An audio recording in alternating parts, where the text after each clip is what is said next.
AFP. Édouard Philippe donne consigne à ses ministres, dans une circulaire dont l'AFP a eu copie mardi, de bannir des textes officiels l'écriture dite inclusive, règle controversée d'élargissement du féminin dans la langue française qui suscite un vif débat ces derniers mois.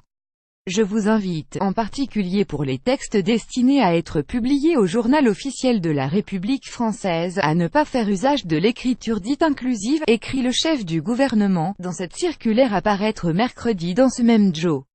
Outre le respect du formalisme propre aux actes de nature juridique, les administrations relevant de l'État doivent se conformer aux règles grammaticales et syntaxiques, notamment pour des raisons d'intelligibilité et de clarté de la norme, justifiait-il.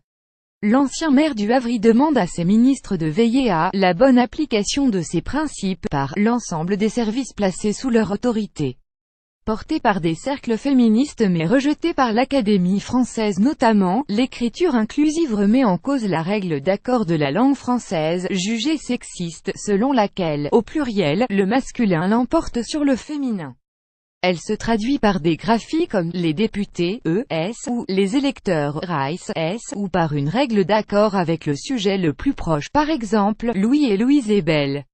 Alors que le débat fait rage en France, notamment avec l'édition d'un manuel scolaire en écriture inclusive, la circulaire vise à apporter une clarification après des initiatives dans certaines administrations, et à clore la polémique, a expliqué Matignon à l'AFP.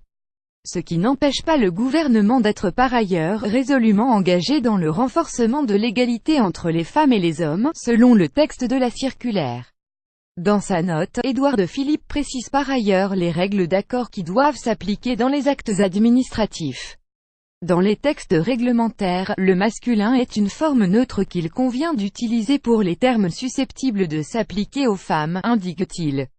En revanche, quand l'auteur d'un texte officiel ou la personne nommée est une femme, il convient bien d'écrire « la ministre », la secrétaire générale et de féminiser la fonction en se référant à un guide « Femme, j'écris ton nom » élaboré par le CNRS et l'Institut national de la langue française. Petite exception dans les actes de recrutement et avis de vacances publiés au JO, le Premier ministre demande d'utiliser des formules comme « le candidat » ou « la candidate » afin cette fois de ne pas marquer de préférence de genre.